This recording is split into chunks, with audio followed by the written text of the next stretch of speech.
I knew something was wrong the moment I stepped outside that morning. My dogs were barking like the sky was falling. The sunlight was hitting my honey shed just right, and the door was wide open, shelves wiped nearly clean. And at the end of my driveway, as casual as a Sunday shopper, was Karen Mitchell, my HOA president, loading jars of my honey into the back of her white SUV. She looked at me, smiled like she was doing charity work, and said, "Don't worry, John, the HOA will make good use of this." 2 days later, those same stolen jars would attract 3 black bears straight into her brunch party, and I'd watch Karen trying to hose down wildlife like she owned nature herself. I didn't even shout that morning. I just stood there, barefoot, robe half open, staring at the empty wooden racks I'd spent 20 years filling. I make honey because it calms me, the rhythm of tending hives, the hum, the golden smell of summer when you crack open a frame. Those jars weren't souvenirs. They were hours of sweat, smoke, stings, and care. And she was tossing them into her SUV like clearance items. She waved again before pulling out of my driveway, her sunglasses still on at 7 in the morning. I swear her ego needed its own parking spot. Most people have dealt with a difficult neighbor. I had Karen, the kind who believed an HOA badge was equal to federal authority. Since the previous president moved out, probably due to Karen-related exhaustion, she had treated Fairview Oaks like her personal monarchy. She fined people because their trash bins were 2 minutes late. She called safety meetings because a kid rode a skateboard without HOA clearance. She made me repaint my barn because the shade of red clashed with community aesthetic harmony. I told her it was the same red barns had been for 200 years, but she said, "Not in my HOA." That was Karen, always mixing up my and ours. Normally I let her nonsense roll off my back. I'm not the fighting type. I'm the tea on the porch, fix the fence, check on my bees type. But there's something sacred about the little world behind my house, the hives, the shed, the tall pines. And Karen had just shoved her way straight into it. Later that afternoon she came strolling down the street, strutting like she was campaigning for HOA President of the Universe. When she spotted me, she raised her voice so everyone could hear John. "Your honey is delightful. I served it at our HOA brunch committee meeting." "My honey." "The honey she stole," I called back. "You mean the honey you took from my shed?" Her head tilted. "Oh, don't be dramatic. Technically it was inside HOA boundaries, so shared produce." "Shared produce. God help me." I clenched my jaw and forced a smile.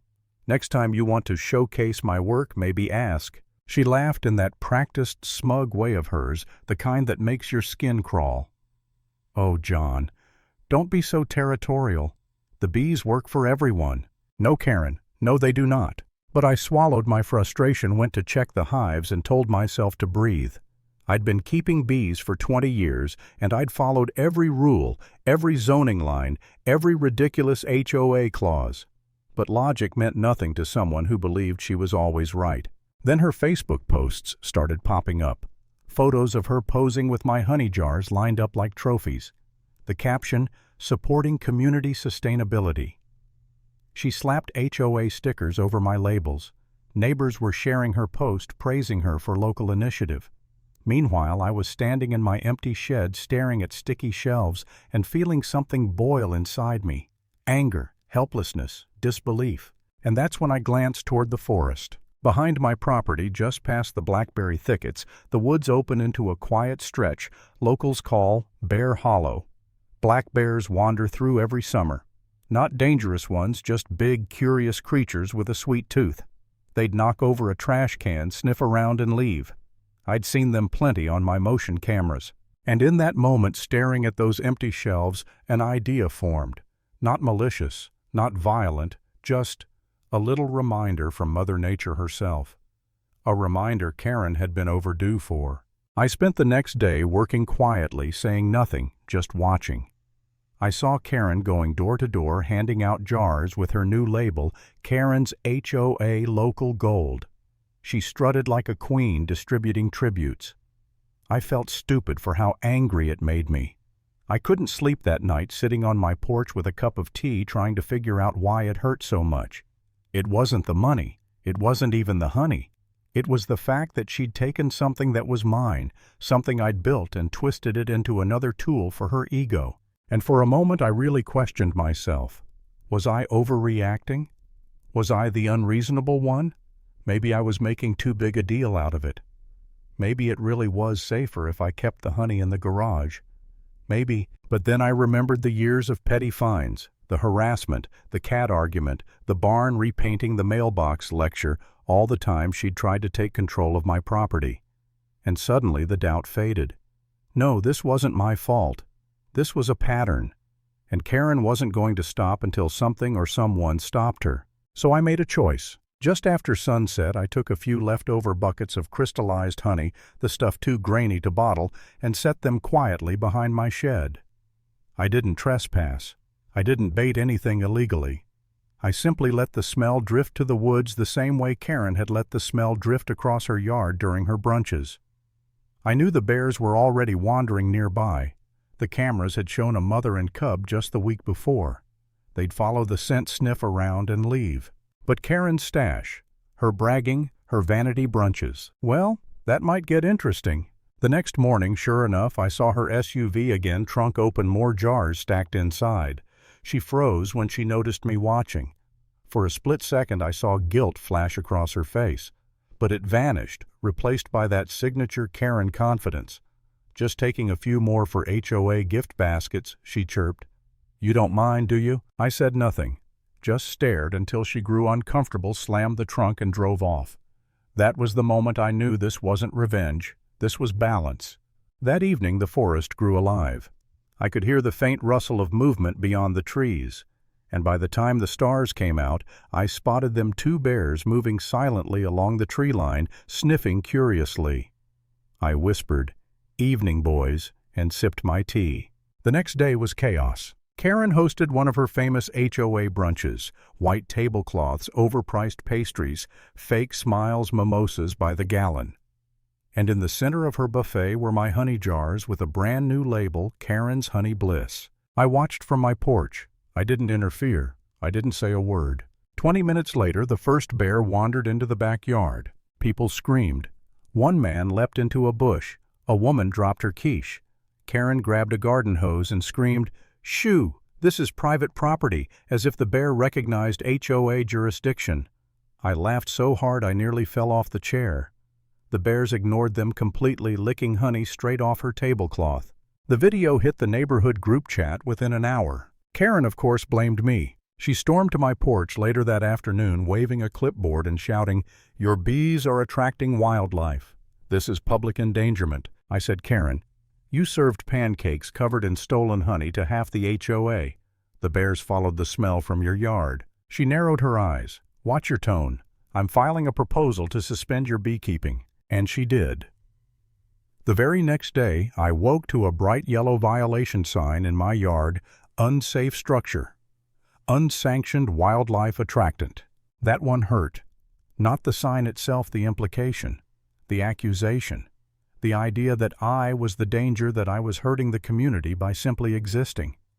I stood there staring at that sign, genuinely wondering if this was my life now being scapegoated every time Karen wanted attention. For a moment I truly felt beaten. But then something snapped back into place. Something steady. Something stubborn.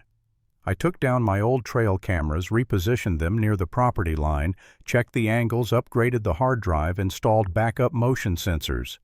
If Karen wanted a war of evidence, well, she'd get evidence. 3 nights later, motion alert, 11:47 p.m. I opened the feed, and there she was, Karen, creeping through my shrubs with a flashlight and a jar of my honey. She knelt beside a decoy hive I'd left in the front yard and poured honey all over it, muttering, "This should prove it," then slipped on the grass like a cartoon villain before hobbling away. I recorded all of it. The next day, emergency HOA meeting. Karen marched to the podium like a prosecutor, phone in hand, and shouted, "I have proof John is deliberately attracting bears." I raised my hand.